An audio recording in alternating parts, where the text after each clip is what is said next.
Welcome dear everyone to my channel. I am Wahed. মই আজি এই ভিডিঅ'টোত জেনেৰেল মেথমেটিক্স ক্লাছ 10 চেপ্টাৰ 7 অৰ্থাৎ সপ্তম অধ্যায় স্থানক জ্যামিতি অৰ্থাৎ কোঅৰ্ডিনেট জ্যামিতিৰ অনুশীলনী অৰ্থাৎ এক্সাৰসাইজ 7.3 কুৱেশ্যন নম্বৰ 5 তোমালোকে চাবা। কুৱেশ্যন নম্বৰ 5টো তোমালোকে নৱম শ্ৰেণীত নৱম অধ্যায় উদাহৰণ 3 পঢ়ি আহিছা যে ত্ৰিভুজৰ মধ্যমা এডালে ত্ৰিভুজটোক দুটা ত্ৰিভুজত ভাগ কৰে যাৰ কালি সমান। ত্ৰিভুজ এ বি চিৰ ক্ষেত্ৰত ইয়াৰ সত্যাপন কৰা যদি ইয়াৰ শীৰ্ষবিন্দু কেইটা এ বি চি এই তিনিটা বিন্দু হয়। চাবা আপোনালোকক ধুনীয়াকৈ মই সন্ধান কৰি দিম, অলপ মন দি চাবা, তেতিয়া নিশ্চয় ক্লিয়াৰ হ'ব। চাবা এক্সাৰসাইজ 7.3 ইয়াৰে কুৱেশ্যন নম্বৰ 5। এতিয়া চাবা আমাক ত্ৰিভুজটো দিয়া আছে এ বি চি, আৰু আমি বি চিৰ মধ্যবিন্দু আমি ডি ধৰি লৈছোঁ আৰু এ ডি আমি আঁকি লৈছোঁ। এতিয়া দুটা ত্ৰিভুজ হ'ল, এইটো হ'ল মধ্যমা, যিহেতু মধ্যবিন্দু আছে বি চিৰ, এইটো এ ডি হ'ল মধ্যমা। ত্ৰিভুজ কেইটা হ'ল? দুটা হ'ল, এ এটা ত্ৰিভুজ, এ এটা ত্ৰিভুজ। এই ডি বিন্দুৰ স্থানক আমি প্ৰথমতে উলিয়াই ল'ব লাগিব।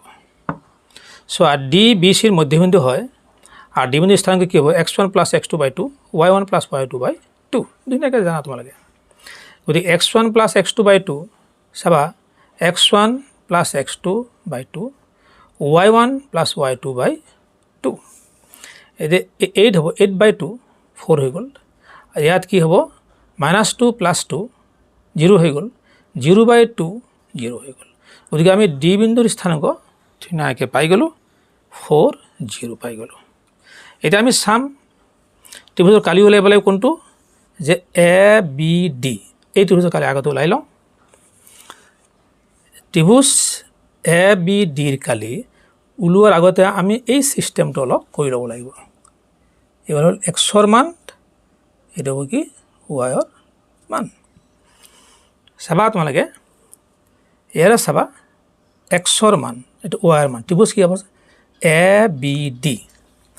এ বি ডিৰ এই শীৰ্ষবিন্দু কেইটাত এক্সৰ মানবিলাক চাবা 4 3 4 4 3 4 আকৌ 4, তাৰমানে x1 x2 x3 x1 আমি লিখি ল'লোঁ। এইবাৰ ৱাইৰ মান চাবা তোমালোকে -6 -2 0 -6 -2 0 আকৌ -6, তাৰমানে y1 y2 y3 y1। এতিয়া ধুনীয়া হ'ল। এতিয়া চাবা ত্ৰিভুজ এ বি ডিৰ কালি, এতিয়া আমি চাম ত্ৰিভুজ এ বি ডিৰ কালি। আগতে এইবিলাক পূৰণ কৰি লোৱা। 4 = half bracket 4 × -2 plus 3 × 0 plus 4 × -6 minus bracket আকৌ এনেকৈ পূৰণ কৰিবা।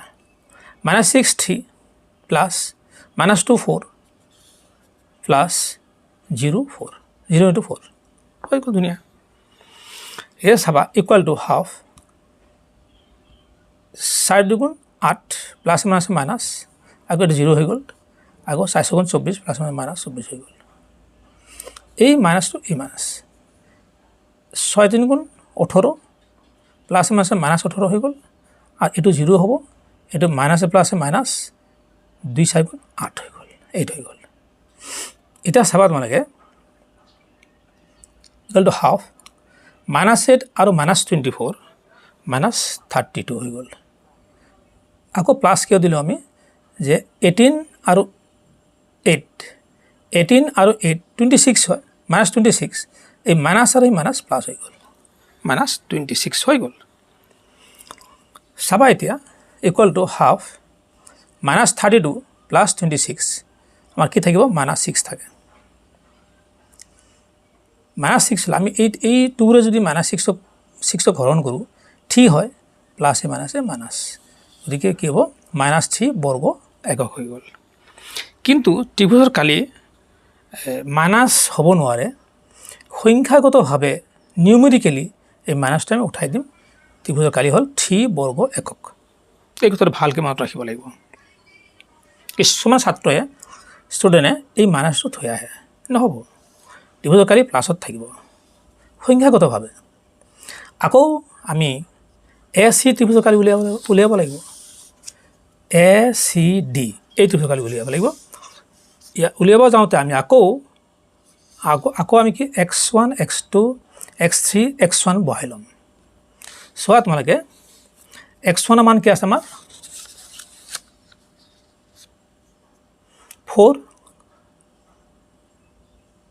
আকৌ 5 আকৌ 4 আকৌ 4 চাবা এটা ওয়াৰ মান এইবিলাক এটা হল xৰ মান এইবিলাক হল ওয়ার মান y1 y2 y3 y1 এনেকৈ বহালে হৈ যাব এটা চাবা আমি ত্রিভুজ এ সি ডিৰ কালি আমি প্ৰথমতে এটো হলো এই ফাৰ্স্ট এটো পূৰণ কৰিম half 4 * 2 plus 5 * 0 plus 4 * -6 minus bracket আকৌ ইফালৰ পৰা -6 * 5 প্লাস 2 * 4 প্লাস 0 * 4 ধুনীয়া এনেকৈ অংক এনেকৈ যদি ত্ৰিভুজ কালি ওলোৱা হয় অতি সহজ হয় so simple method equal to half 2 * 8 শূন্য হৈ গ'ল আৰু 4 * 24 হ'ল প্লাস মাইনাস হৈ গ'ল এই মাইনাসটো এই মাইনাস দিলোঁ ব্ৰেকেট দিলোঁ 6 * 5 = 30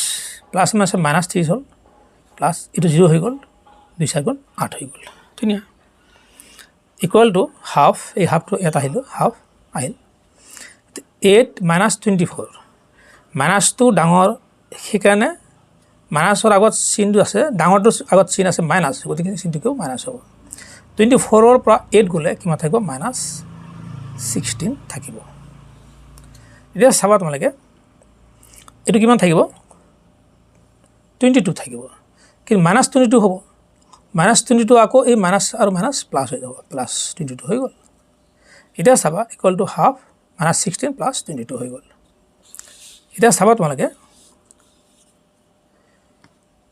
-16 প্লাস 22 ইকুয়াল কি থাকিব আমাৰ ডাঙৰটোৰ আগত কি চিন আছে প্লাস চিন আছে আমাৰ প্লাস হ'ব মাইনাস নাথাকে ইয়াতে গতিকে হাফ 22 পৰা 16 গ'লে 6 থাকে গতিকে 2 ৰে 6 হৰণ কৰিলে 3 হয় 3 বৰ্গ একক হৈ গ'ল এটা চাবা তোমালোকে দুটা ত্ৰিভুজৰ কালি এটা হল 3 বৰ্গ একক দ্বিতীয়টো 3 বৰ্গ একক তাৰমানে এই ত্ৰিভুজটোৰ কালি এ বি ডিৰ কালি কি হল 3 বৰ্গ একক আৰু এ চি ডি ত্ৰিভুজৰ কালি হ'ব 3 বৰ্গ একক হৈ গ'ল দুইটা ত্ৰিভুজৰ কালি সমান হৈ গ'ল ত্ৰিভুজ এ বি ডিৰ কালি সমান ত্ৰিভুজ এ চি ডিৰ কালি নিশ্চয় হল ক্লিয়াৰ নিশ্চয় তোমালোকে বুজি পাইছা